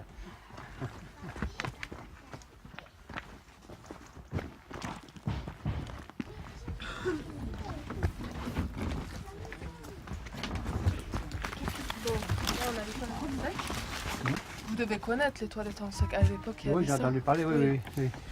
Donc le principe, c'est... voilà, on fait comme d'habitude. C'est la même chose. À part qu'à la place de tirer la chasse, on rajoute du... Voilà, exactement. Nous, on met des bocaux de bois, parce que par rapport à la décomposition, dans les petites études qu'on a fait, c'est le mieux. Pour avoir un équilibre entre l'azote et le carbone. Pour avoir ensuite, parce que nous on fait du compost, mais c'est le compost surtout pour les arbres, pour l'instant qu'on fait avec. Qu'est-ce que c'est ça? C'est un bélier. Ah bon? Ça permet de ramener l'eau jusqu'ici. Ah c'est ça, avec ça qui remonte l'eau? Ah oui d'accord. Ça a de la pression quand même hein? Celui-là c'est un qui a été manufacturé en usine, mais celui qu'on a nous là c'est Vince qui l'a fabriqué dans un extincteur. Et c'est super simple à faire, s'il y a un truc cassé c'est juste de la plomberie et ça remonte des quantités, nous il monte 1 mètre cube par jour. Ah quand même. Et vous êtes branché sur la rivière. Voilà. Ouais. Non, il fuit pas, c'est comme ça quand il fonctionne. C'est fait exprès. Hein. À chaque fois, il y a de l'eau un petit peu qui ressort pour pouvoir en faire monter un peu plus haut. Tu vois la cabane où vous étiez tout en haut tout à l'heure là. L'eau elle revient grâce à lui, elle revient jusqu'en haut. Ça fait combien de remontée 60 mètres de remontée, il y a une dizaine de mètres de chute.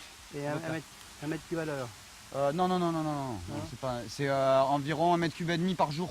Ah bah, c'est un petit filet d'eau qui... compris, Ouais, non, c'est peut-être moi qui m'étais mal exprimé. Mais... Non, c'est pas mal. Hein. Non, c'est déjà bien. Ouais. Si, après, il faut avoir une réserve d'eau plus haut. Oui, c'est toujours amorcé de toute manière, c'est toujours en continu. Ouais, c'est toujours en continu. Il y a une vanne en bas, je peux l'arrêter, le remettre en route quand je veux. Mais pour l'instant, on se sert pas. On a de l'eau là-haut et après, je vais faire une sorte de déviation pour pouvoir alimenter la vasque là qu'on vient de voir.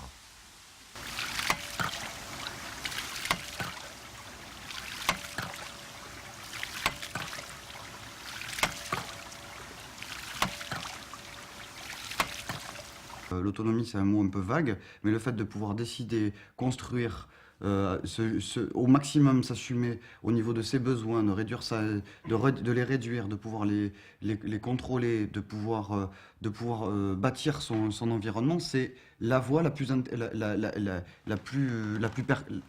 pertinente, quoi. Parce que sinon, c'est le supermarché, c'est la pompe à essence, c'est la dépendance, les multinationales, c'est tout ce qu'on nous vit maintenant, c'est tout ça, c'est la fin de l'humanité, c'est la fin de la planète. C'est certain. C'est peut-être simple et schématique ce que je veux dire, mais je pense que d'ici 15 ou 20 ans, la façon dont notre putain de peuple occidental, il a consommé, il a fabriqué sa vie telle que nous, on l'a fait jusqu'à maintenant, il va vers le mur. Mais c'est toujours pareil. On est complètement... Et c'est pas... moi, justement, là, c'est pas parce qu'on est marginal ou... On n'est pas obligé de vivre, je dirais... je pense que tout le monde, justement, peut se retrouver dans plein de petites choses que tous ces groupes proposent. Un truc tout con, de genre les toilettes en sec, c'est révolutionnaire. C'est-à-dire, tout à coup, mettons, il y a 10% de la population rurale qui se met à faire des toilettes en sec. Ces gens-là sont révolutionnaires, puisque en 5 ans, ils dépolluent pratiquement tous les petits cours d'eau en France. Et c'est un truc tout con, ils ont fait des chiottes en sec, ça leur a coûté 300 balles. Ils ont mis une journée pour le faire. Même moins cher si ça a été des matériaux de récup. Et c'est pour ça que moi je trouve que ce qui sort un peu de tout ça, c'est que de se reposer non plus sur des idéologies générales, sur le social, sur le... raté, quoi. Les toilettes sèches, ça a un impact écologique, mais tu crois que ça fait trembler les gens du MEDEF, puisque tu parlais d'eux là, il y a 2 minutes? Est-ce que ça les fait trembler? Je pense pas que ça les fasse trembler. Est-ce que le but de tout un chacun, c'est de faire trembler Ernest Antoine Sélière, quoi? Moi non. Moi, c'est pas mon but de faire trembler. Par contre, de savoir que j'arrête de polluer la rivière, de savoir que j'ai pas besoin de la Générale des Eaux, ou de la Lyonnaise des Eaux, ou de Vivendi, pour pouvoir aller... J'allais dire une grossièreté, mais pour aller s'occuper de ma merde, ça me fait du bien, moi. Je préfère ça, plutôt que m'occuper d'Ernest Antoine Sélière et des mecs du MEDEF. Parce que du coup, eux, ils ont plus de raison d'être pour moi, ni pour ceux qui s'en serviront plus, quoi. Il n'y a plus de Lyonnaise des Eaux, ça n'existe plus, ils n'ont plus besoin de... Le meilleur moyen de les frapper, à la limite, c'est pas de moi, c'est de les frapper au portefeuille, quoi. Tant que tu leur fileras pas du pognon pour nettoyer l'eau que toi t'as pourri, eh ben tu les auras eu quelque part, quoi. Si tu veux, on s'en fout de faire trembler le MEDEF à la limite, mais c'est une manière de dire, est-ce que ça change vraiment les rapports sociaux, là, ce type de pratique? Par rapport aux rapports sociaux, tu parles de la merde, c'est sale, ça pue, les enfants rigolent tout de suite. Tout de suite, c'est un tabou, c'est un truc, tu t'aperçois que quand les gens vont dans les chiottes et qu'ils chient dans l'eau et qu'ils tirent la chasse, ça s'en va et on s'en occupe plus. Fini, là, le tabou, on l'entretient comme ça, quoi. Et à partir du moment où tu vas utiliser une toilette compost qui coûte, elle disait 300 balles tout à l'heure, mais nous on en fabrique pour 0 francs, quoi. Tu récupères une poubelle en plastique, tu utilises de la sueur de bois que tu récupères à la scierie, et puis tu fais du compost, tu régénères l'humus, tu t'occupes de ta merde, les gens qui viennent chez toi s'aperçoivent que effectivement ça sent pas. Ça, tu en parles, enfin tu le vois, c'est pas quelque chose ça devient quelque chose qui est pas sale, c'est quelque chose qui fait partie de ton quotidien, de ton truc que tu assumes. Et voilà, c'est pas les autres qui vont s'en occuper de la nettoyer, quoi. Et que toi qui vas payer par derrière, ça change plein de choses en fait. Ça change, mais c'est la base, quoi. Nous on a présenté ça pendant très longtemps comme étant la base d'un truc qui peut changer plein de choses derrière, quoi. Tous les matins, après, tu t'aperçois que tu as changé quelque chose de vachement fondamental dans ta vie. Ouais, voilà, ouais, moi je suis content, moi, le matin. Quand je suis dans mes chiottes, je suis heureux, quoi. Je suis vachement content, quoi.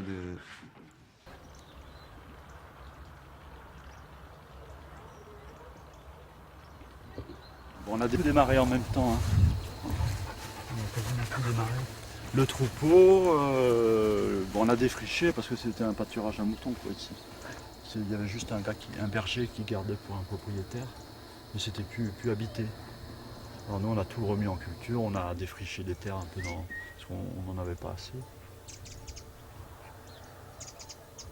Mais bon, nous, on a un système d'élevage transhumant, c'est-à-dire que les bêtes partent au mois de juin, elles montent dans les Alpes et elles redescendent à l'automne.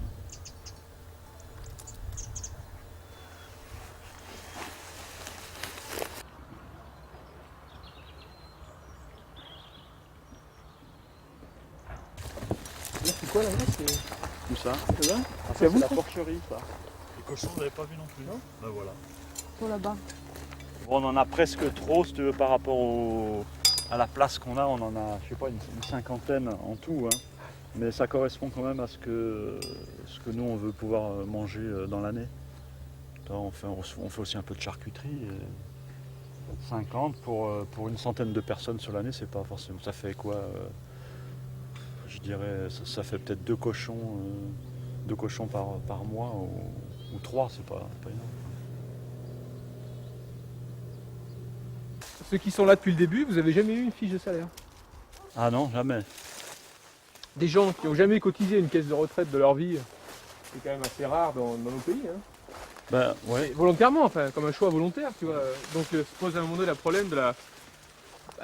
Qu'est-ce que tu fais le jour où tu ne peux plus travailler, enfin, tu ne peux plus t'activer, C'est là où tu fais le pari de la solidarité entre les gens qui sont ensemble. Et bon, avant, la société, elle se débrouillait comme ça. Il n'y avait pas de... Je veux dire, c'est nouveau, la sécurité sociale, l'assurance vieillesse et tout. C'est un truc qui est assez récent dans l'histoire du travail ou de l'humanité. Mais si tu veux, quand tu vois comment ça se développe maintenant, on se dit qu'on n'a pas tout à fait... on n'a peut-être pas fait le mauvais choix, parce qu'en ce moment, ils sont quand même en train de démanteler tout ce système social, d'assurance sociale, de chômage et de retraite. C'est en train d'être complètement démoli, quoi. Alors bon, les gens maintenant ils manifestent parce qu'ils savent même plus s'ils vont pouvoir, ils ont bossé toute leur vie, ils savent même pas s'ils vont pouvoir toucher leur retraite. Donc là-dessus, c'est vrai que nous on a du mal à s'identifier à ces luttes parce que on n'est jamais rentré dans un système de salariat. Sauf avant de venir à Langomaille. Moi avant de venir à Langomaille, évidemment j'ai bossé, j'ai fait des petits boulots. Donc si tu veux, à la limite, peut-être j'aurais peut-être une petite retraite, mais je vois pas du tout ce que ça représente, puis ça m'intéresse pas vraiment, on va dire.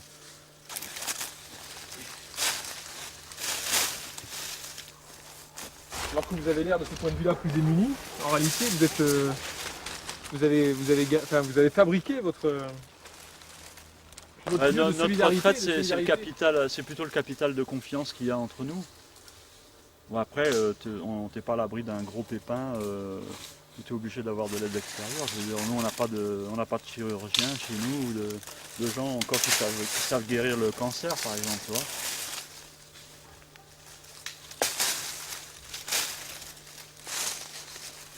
Mais c'est clair que si, quand les gens deviennent vieux à Langomaille, s'ils sont obligés de partir dans une maison de retraite, là, on peut se poser des questions, quoi. Non.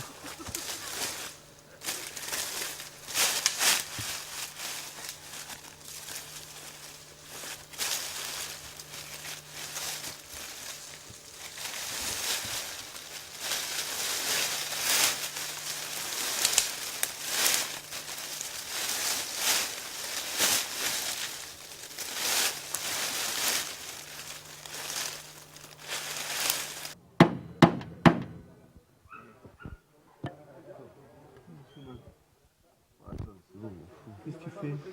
La place.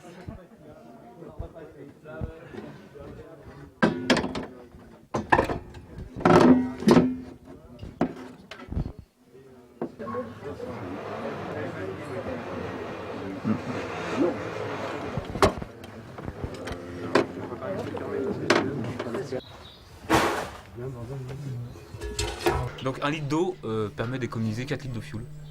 Putain. Donc il y a une bonne transformation Ah ouais. En fait, je pense qu'on crée beaucoup d'hydrogène quand même. Notamment grâce à l'inox marine, l'inox 316 qui contient 18% de nickel. L'astuce, c'est ça. Ah ouais. Et dans l'industrie, dans la fabrication d'hydrogène, dans les usines de fabrication d'hydrogène, ils ont déjà ce système-là. Ouais.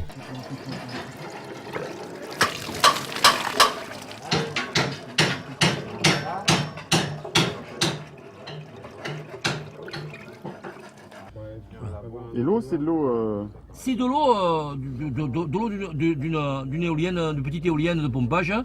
Mais c'est de l'eau qui est potable, bon, mais si tu veux, mais elle est pas dans le réseau d'eau normal. C'est de l'eau j'ai fait avec de l'eau de lac, j'ai fait avec de l'eau de rivière, je fais avec de l'eau de pluie. Des fois, je me suis arrêté récupérer de l'eau dans des flaques. Pour voir. Ah non, pas pour la boire, pour la mettre dans le réacteur. Mais pour voir. Et là, quand je vais démarrer là, avec ton appareil là qui écoute, enfin là, je vais démarrer et tu vas entendre l'eau maintenant. Tu vas voir, je vais démarrer. Impeccable. Alors normalement, il faut attendre que ce soit chaud. Bon, là il est chaud. Vous le touchez là, il est chaud. Et toi, avec ton truc, tu vas là, je vais là. Viens voir avec ton truc ici, là-dessus là. Tu vas entendre l'eau, la source. Tu l'entends? Est-ce que tu l'entends? Mais tu l'entends très bien là. Si tu veux l'eau, c'est de l'eau là. Là c'est le moteur qui aspire l'eau là.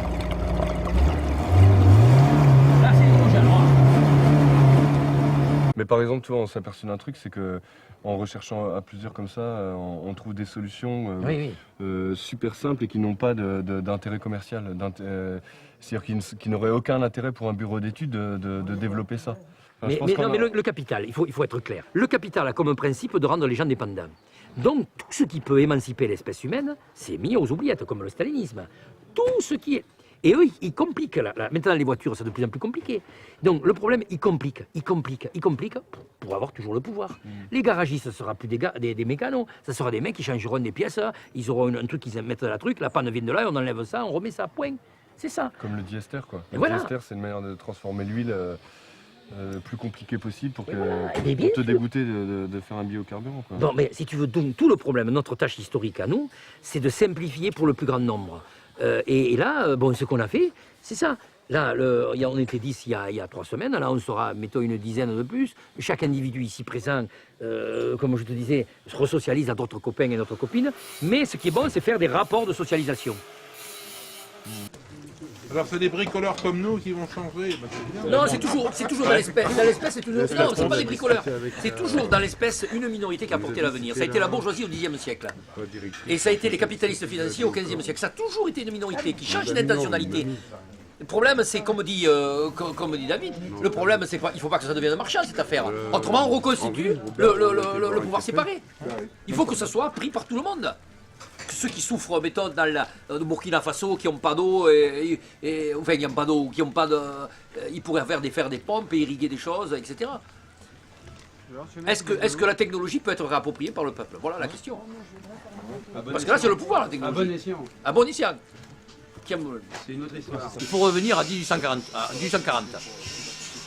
En 1840, les travailleurs voulaient l'abolition du salariat et du patronat et dehors les intellectuels. Mais ils ont fait une connerie puisqu'ils n'ont pas extrait la théorie de toute pratique. Et donc en 1848, Karl Marx a fait le manifeste du Parti communiste qui s'est terminé par ces mots: prolétaires de tout pays, unissez-vous pour l'abolition du salariat. Et là, lui il venait de la bourgeoisie juive allemande, et donc avec Bakounine en 1864, ils ont proposé au prolétariat des formes séparées d'organisation qui ont abouti au stalinisme, 89 millions de morts. Donc c'est pas comme ça. Voilà, donc cette histoire-là, non, je pense que dans l'espèce, il faut se réclamer de l'espèce et non plus ni du prolétariat, ni des genres, tout ce qui divise l'espèce. Il faut se réclamer du vivant. Et en tant qu'individu, l'individu et l'espèce humaine, tout le reste sont liquides. Et à partir de là, on peut commencer autre chose, mais en association par rapport aux 4 économies. Économie de prélèvement, économie domestique, économie marchande et économie financière. Il faut faire une économie autonomisante. C'est ce qu'on fait là. C'est-à-dire que c'est les individus, c'est l'espèce eux-mêmes qui se prennent, ils se responsabilisent. Toi tu n'es pas mécano, toi tu n'es pas mécano, toi tu n'es pas mécano, toi tu n'es pas mécano, toi tu n'es pas mécano, toi tu n'es pas mécano. Mais on fait la mécanique parce qu'on l'utilise. On est responsable de ce qu'on utilise.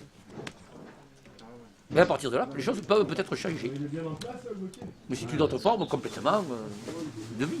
C'est se responsabiliser par rapport... Si tu utilises, tu appuies sur l'électricité, si tu fais du déchet radioactif, c'est pas personne qui a appuyé sur l'électricité, c'est toi. Tu peux pas dire que c'est les autres. C'est-à-dire que c'est dur ce que je dis. Mais toutes les techniques autonomisantes sont obviées puisqu'elles ne sont pas rentables, puisqu'elles ne s'inscrivent pas dans la logique du marché. Puisque tu ne peux exister que si tu es une marchandise. Tu ne peux pas exister si tu ne vends pas ta force de travail. Et c'est ça le côté totalitaire de ce système. Tu ne peux exister que si tu transformes ta vie en marchandise. Tu ne peux exister. On est prostitué à vie. J'emploierais pas ce mot quand tu es salarié quand même. Mais si, le salariat, c'est la quatrième domestication de l'espèce humaine.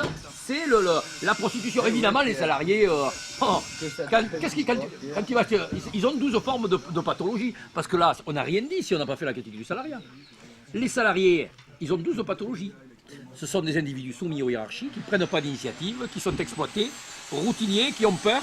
Ils ne choisissent ni ce qu'ils produisent, ni avec qui produire, ni comment produire, ni où produire, ni pourquoi produire. Attends, tu peux être salarié dans une coopérative. Mais même une coopérative, le problème, c'est bien que c'est dans une coopérative, c'est instrumenté par le marché. Même les coopératives agricoles, même là, ils abolissent la voie, un homme, une voie. Même ça, c'est parti. Non, c'est fini, toutes ces formes-là sont finies. Non, il faut pas se leurrer, là. Les coopératives agricoles, mais alors tu rigoles, non?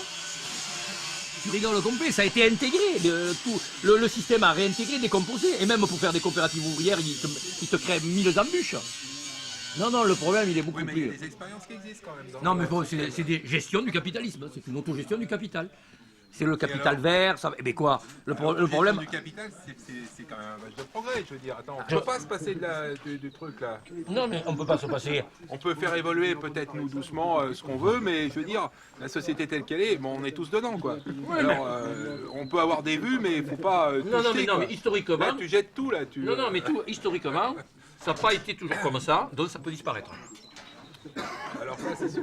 Ça n'a pas toujours été comme ça. Le marché capitaliste n'a que 2850 ans. C'est vrai.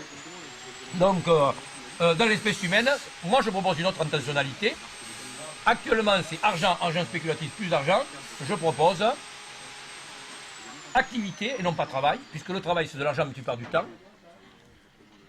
Autogestion des matières premières, but, renforcement permanent de l'autonomie des individus sur tous les plans. Donc c'est deux logiques. Il y a activité, autogestion et autonomie. Et tandis que le capital, il propose argent spéculatif plus argent, la mort sociale du plus grand nombre et la destruction de la planète. Nous n'avons plus le choix, hein. Soit c'est le capital ou soit c'est nous. Soit c'est le vivant ou c'est la marchandise. La marchandise ou la vie. Ah, pas un choix.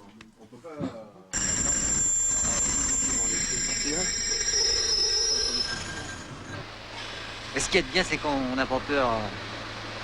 Au fond, on craint. Ils vont pas nous donner des gifles, quoi. On n'a rien à craindre. Et eux, tu crois que c'est par peur des gifles qu'ils se démènent comme ça?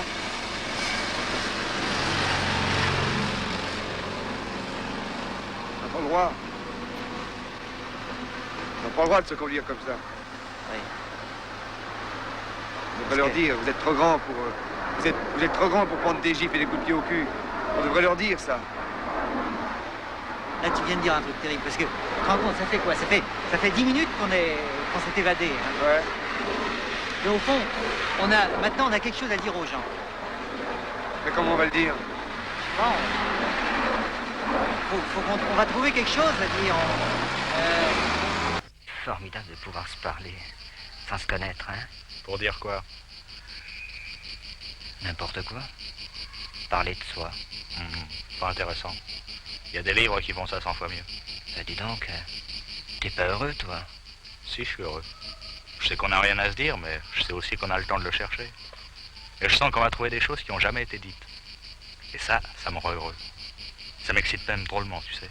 Tu crois qu'on peut trouver des idées qu'on n'a pas en ce moment? Que personne n'a jamais eues? J'espère. Sinon, ça serait pas la peine.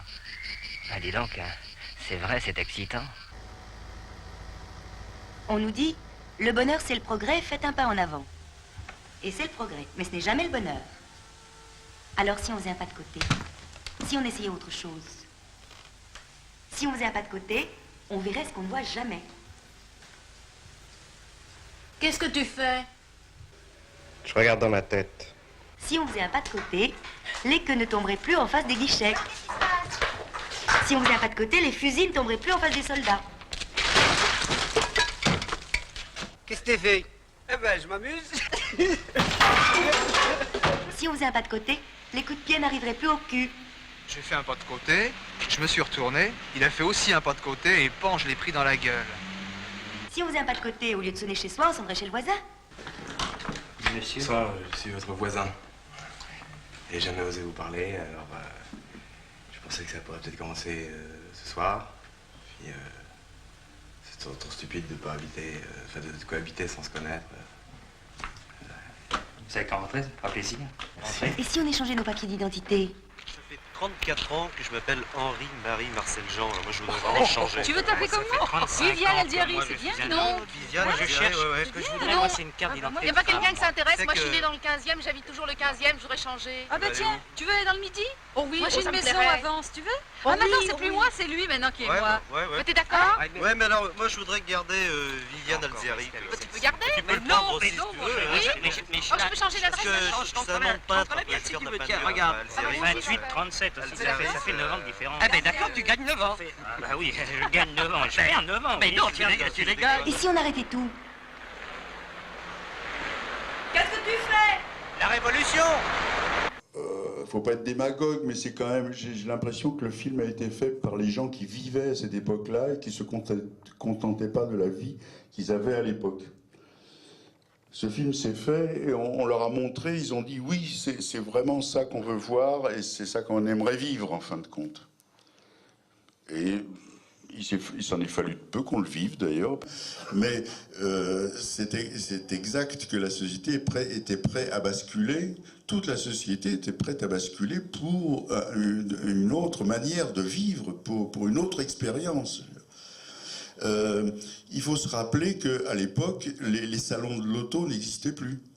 On avait supprimé les salons de l'auto parce que la bagnole, c'était vraiment une rigolade et on disait adieu à la bagnole.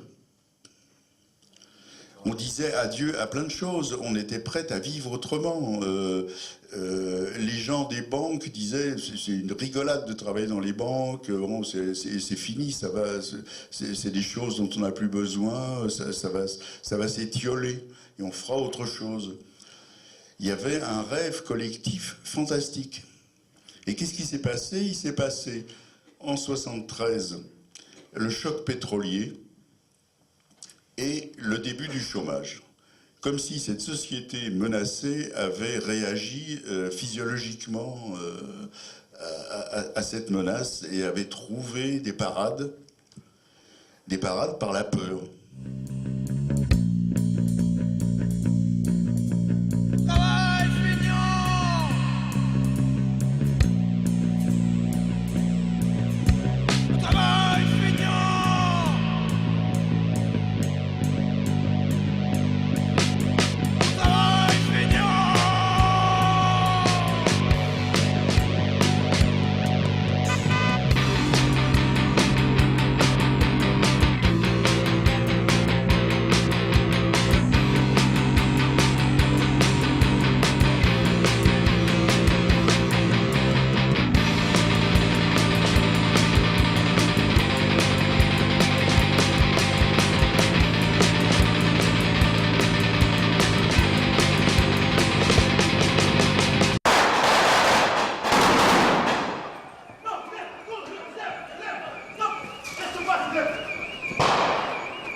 Je commande la 5e compagnie du 2e régiment étranger d'infanterie. Actuellement, les 4 sections viennent de prendre pied dans la ville. Nous allons suivre la première section qui a reçu pour mission de s'emparer de l'hôtel de ville. Très bien. Tu vois, un petit peu, je suis pas en sécurité. Dans la plaquette de présentation des manœuvres, il est indiqué que l'armée pourrait intervenir en cas de paralysie de l'économie. Est-ce la mission de l'armée d'intervenir en cas de paralysie de l'économie? L'armée est là pour, en dernier ressort, je dirais, quand c'est la survie même de la nation qui est menacée. Nous sommes dans une région où il y a de plus en plus de RMistes, et il y a de plus en plus de RMistes, on l'a constaté, qui refusent de travailler ou qui refusent de consommer, qui sont plutôt en train de construire leur maison, de cultiver leur jardin, de se couper d'EDF. Est-ce que l'armée pourrait intervenir si des gens refusent de consommer et vont vers la décroissance et ne jouent pas le jeu de l'économie de marché? Je ne comprends vraiment pas du tout ce que c'est que cette question, qui me paraît, pardonnez-moi, sans aucun bon sens.